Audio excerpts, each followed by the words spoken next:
depuis grâce divine d'Ekpè, où l'Église protestante méthodique du Bénin vous apporte ses vœux les meilleurs de joie, de paix, de prospérité et de bien-être pour chacun de nous. Depuis grâce divine Ekpè, Dieu nous appelle. Oui, le Seigneur nous dit, gardons-nous d'oublier Dieu dans le bien dont nous jouissons. Le Seigneur nous demande de ne pas l'oublier, de ne pas être insensé en face de nos richesses, de nos savoirs et de tout ce que nous possédons. Chers frères et sœurs, je vous apporte donc les salutations de la Nativité. Nativité où Christ s'est incarné pour apporter la lumière dans le monde entier. C'est une grâce, oui, une grâce, je le répète, une grâce, cette heure que nous vivons, ce moment solennel que nous passons ensemble, c'est une grâce. C'est une grâce d'être en présence du Seigneur qui parmi nous avait la certitude d'être ici en ce moment où certains sont à l'hôpital sous le poids de la maladie, d'autres couchés chez eux à cause du poids de l'âge. Grâce à notre radio, grâce à la télévision, ils peuvent nous voir, ils peuvent nous entendre. C'est donc une grâce pour nous, nous qui sommes là en ce moment. Le Seigneur nous fait grâce. D'autres en prison, d'autres à cause de la faim ne peuvent pas se déplacer. D'autres n'ont pas de quoi se vêtir pour être parmi nous.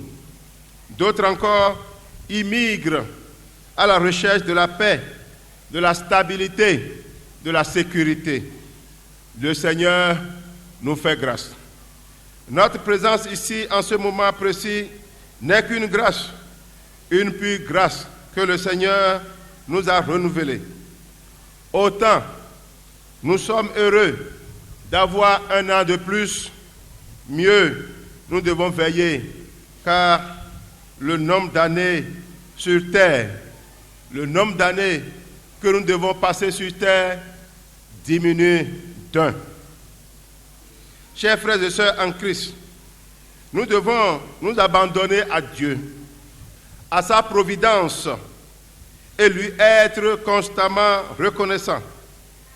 C'est dans cette perspective que Deutéronome chapitre 8, les 20 premiers versets que nous avons lus, ces versets nous mettent en garde contre l'ingratitude, contre le fait d'être insensé. Oui, l'homme à certains moments devient insensé. Il oublie son Dieu et croit que tout lui appartient. Insensé, un jour, on appellera ton âme. Un jour, les comptes te seront demandés. Durant les 365 jours de l'année qui tire à sa fin, nous devons nous souvenir que Dieu nous a préservés. Israël, le peuple de Dieu, était en pérégrination dans le désert où tout lui manquait. La nation d'Israël a survécu grâce à l'assistance continuelle et providentielle de l'Éternel qui s'est révélé leur Dieu, leur Père. Le désert est présenté comme le lieu privilégié de l'épreuve, mais aussi de l'éducation du peuple de Dieu. C'est là que Dieu a éprouvé la foi d'Israël et la réalité de son engagement envers lui. C'est aussi dans un désert que le Christ fut tenté par le diable. Le souvenir de l'aridité du passé acheminé dans le désert doit immuniser le peuple en le préservant contre l'orgueil et la fausse sécurité qu'engendre ici si facilement la dolce vita, c'est-à-dire la vie douce. Fort de cette logique de souvenance, le peuple d'Israël doit se rappeler que dans le désert où tout lui manquait, il a vécu cependant grâce à l'assistance continuelle de son Dieu. Une fois en possession de toutes les ressources de Canaan, il devra envisager ses ressources, ses richesses de la nature comme venant, bien entendu, de son Dieu, et ne pas se confier en elle de manière à oublier l'Éternel, de manière à oublier Yahvé. Garde-toi donc d'oublier ton Dieu. Garde-toi d'oublier ton Dieu. Lorsqu'on est en difficulté, on se souvient de Dieu. Lorsqu'on est malade, on se tourne vers Dieu. On prie constamment pour demander à Dieu de nous venir en aide, de nous guérir. On demande à Dieu de nous soulager, de soulager notre peine. Mais dès que la situation s'améliore, lorsqu'on est guéri, certains oublient facilement leur Dieu et deviennent orgueilleux. Quelquefois, l'homme a la mémoire courte. L'homme oublie Dieu. Garde-toi d'oublier ton Dieu insensé. Cette exhortation générale à se souvenir des merveilles de Dieu, si souvent renouvelées et qu'on pourrait appeler le refrain du Deutéronome, n'est pas oiseuse.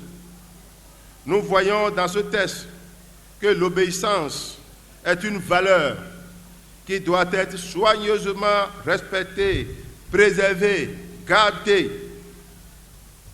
Se référer à tous les commandements divins, se baser sur les principes de la parole, dans une crainte respectueuse de Dieu, car c'est lui qui a conduit nos pas durant les 365 jours. C'est lui qui nous a gardés, c'est lui qui nous a préservés. Nous devons donc être obéissants et ne pas oublier notre Dieu. Lui qui nous a bénis et nous a préservés de la maladie, des accidents, de la mort, c'est Dieu qui est le maître. C'est lui qui nous a préservés de toutes ces choses. Nous devons nous souvenir de sa main puissante dans notre vie. Nous devons tourner le regard vers le passé. Il est bon. Oui, bien-aimés, chers auditeurs et auditrices, il est bon de se rappeler par quel chemin Dieu nous a conduits au cours de cette année qui s'achève, au cours de 2023, qui tire soigneusement, sûrement vers sa fin. Nous devons nous souvenir de la providence divine, de la grâce de Dieu dans notre traversée du désert, dans notre marche dans ce monde. Cela nous montre à quel point nous devons lui accorder une confiance pour ensuite le servir avec reconnaissance. Garde-toi, insensé, d'oublier ton Dieu. Nous devons aussi nous rappeler des épreuves que nous avons traversées en 2023 dans nos ménages, dans nos bureaux, dans nos services, dans nos entreprises, et j'en oublie.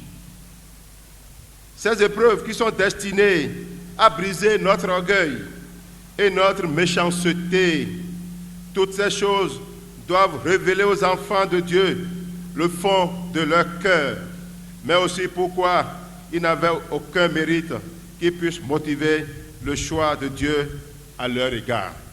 C'est une grâce insensée. Insensé, garde-toi d'oublier ton Dieu.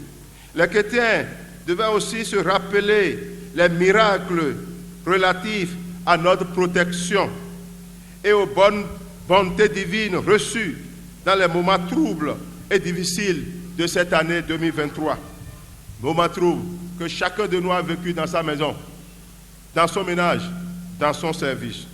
Aucun enfant de Dieu ne doit manquer de confiance envers le Père et il doit encore moins suivre la voie du péché pour assurer sa subsistance. Quel que soit le chemin qu'une personne emprunte, bien-aimés dans le Seigneur, chers amis auditeurs et auditrices, dans l'exercice de la piété, Dieu veillera à notre subsistance. Cette vérité s'applique d'abord au niveau spirituel. La parole de Dieu est la nourriture de l'âme. Christ est la parole de Dieu. En lui, nous vivons. Cette parole qui prémunit contre la lâcheté et nous appelle à la veille continue. Que vos reins soient saints et vos lampes allumées, et soyez vous-même semblables à des hommes qui attendent leur maître. À quelques moments qu'ils reviennent des noces, afin que, quand il viendra et qu'il heurtera, il lui ouvre aussitôt. Bienheureux sont ces esclaves, ces serviteurs, que le maître, quand il viendra, trouvera veillant. Dans cette métaphore, Jésus parle d'esclaves qui attendent leur maître, les reins saints pour le servir dès son arrivée et les lampes allumées pour lui permettre d'y voir clair s'il arrive au milieu de la nuit. Dans ce chapitre, Jésus énonce, il est vrai, des principes généraux que chaque chrétien, chaque croyant devrait appliquer dans sa vie de tous les jours. La confiance en Dieu pour les besoins quotidiens ou la générosité envers les malheureux. Les pauvres ont besoin de nous. Les affligés ont besoin de toi. Ils ont besoin de moi.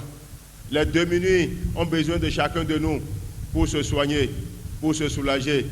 Les prisonniers ont besoin de nous pour leur apporter le réconfort. Mais il encourage plus particulièrement ceux qui seront ses serviteurs après l'enlèvement des chrétiens.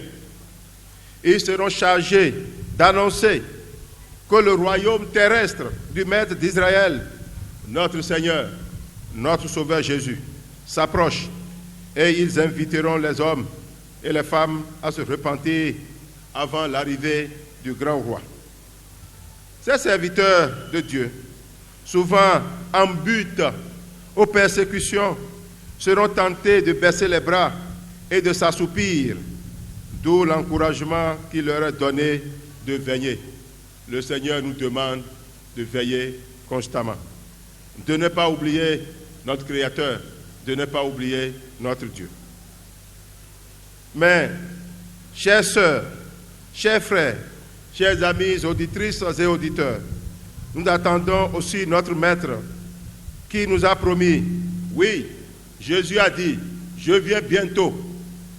Voulons-nous nous contenter de somnoler en déclarant du bout des lèvres que nous l'attendons? Non, j'en suis persuadé. Notre Seigneur nous demande à nous aussi de veiller, d'avoir les reins saints et les lampes allumées. De veiller à ne pas laisser s'endormir nos affections, comme cela arrive si nous nous attachons aux biens matériels que Dieu met gracieusement à notre disposition.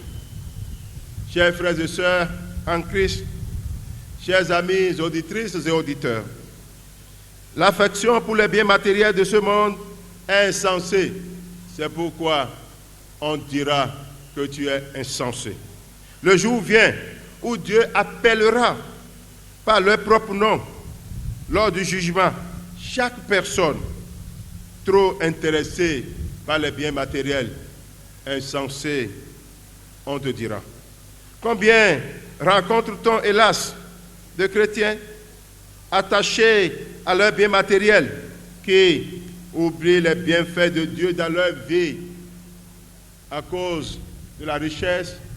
on oublie les bienfaits de Dieu dans la vie. Écoutons ce que le Seigneur nous dit.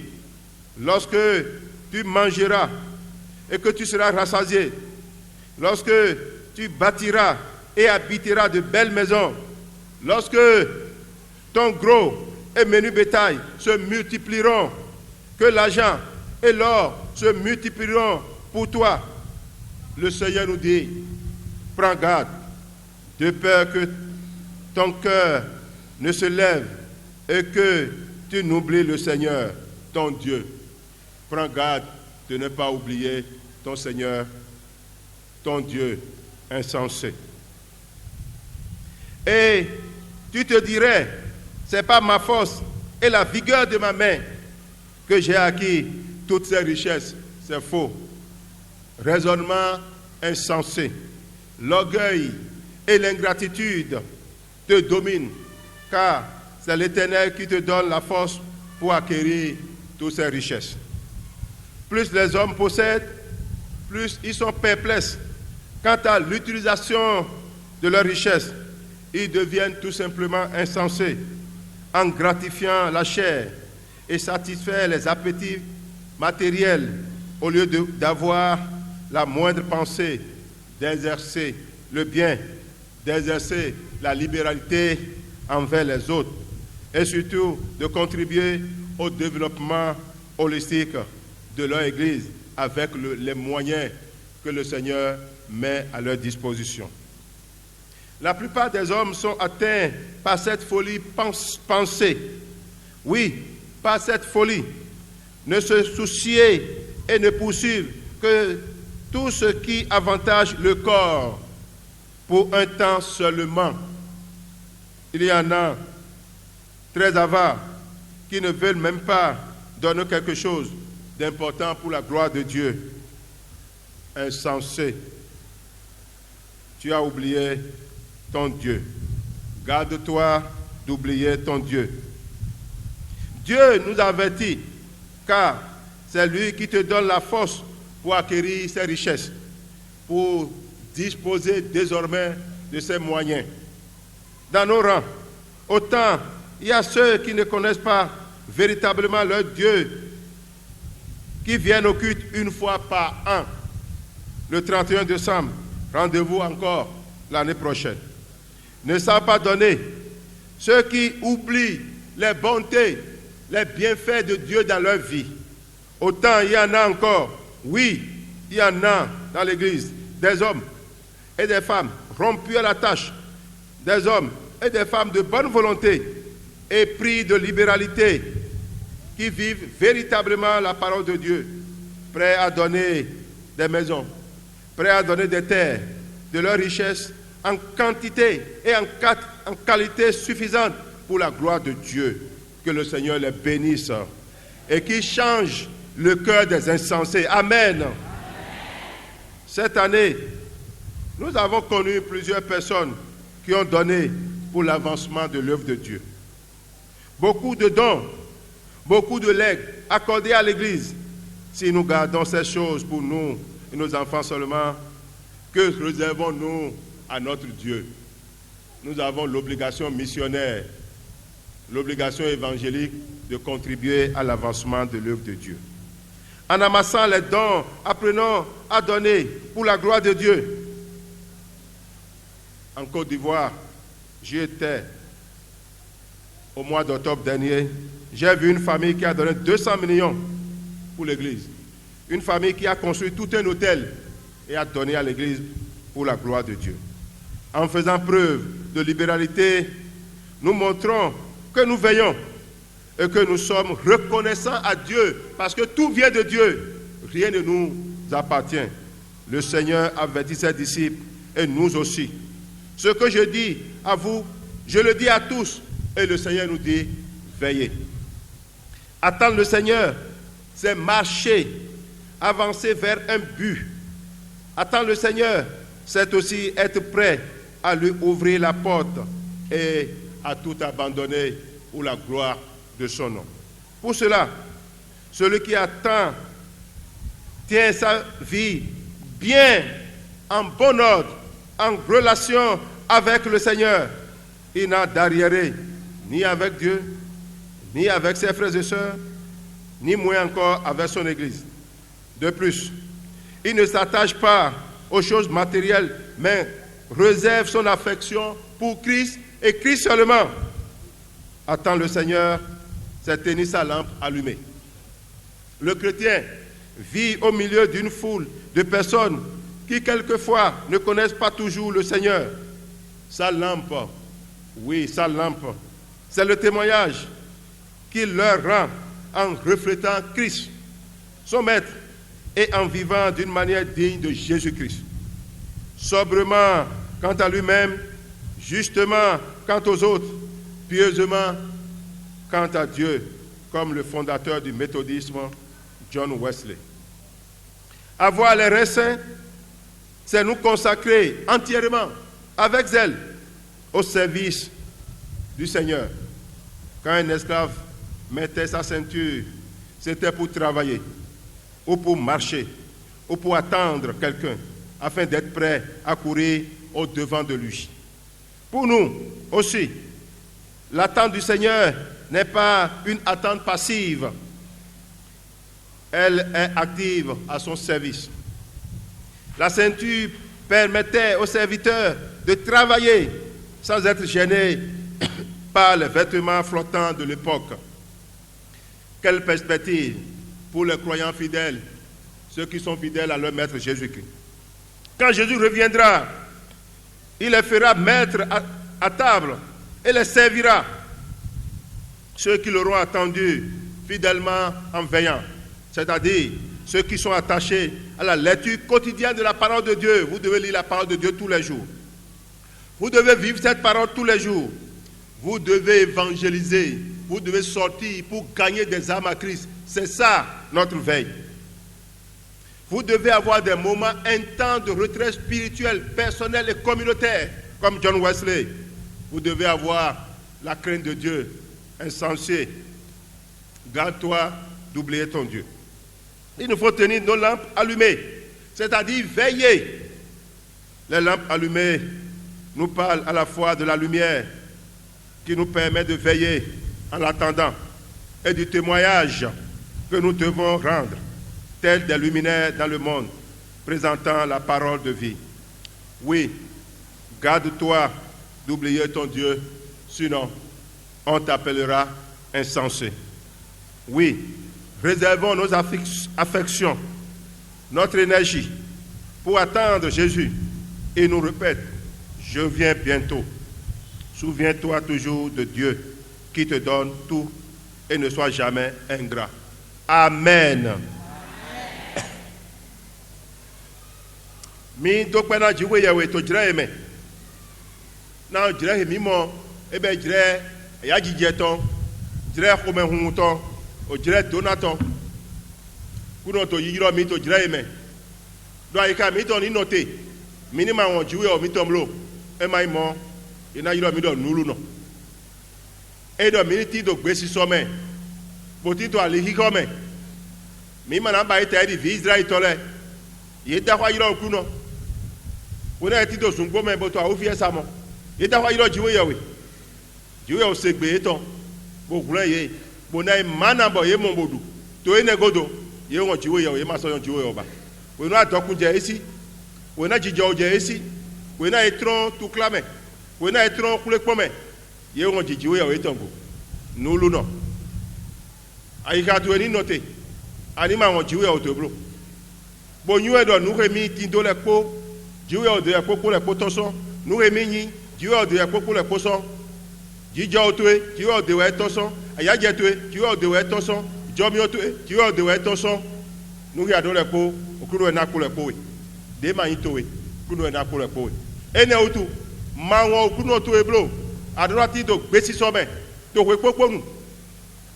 Adora ko de. Ki a ko jiwe o to. No yi si senu kon. Amadora wa church do poto ko do pobe ayi ha do do ran jiwe auto eji amadora bu son jiwe auto ede adwa tin do jiwe auto si apa me ko do to awa eto me tai di John Wesley me he agumi to me to ti do wa yi ko blebu me eti do ko lo po me ko jiwe auto ko poto ali hi ko me mi no kwali na mi mayo jire mon maçon yaza. Gigotin na auto pour la vie pour la vie we. Les étés de ouais mon ouais était divié. On a so moyen kaka il faut marokodo ni cher.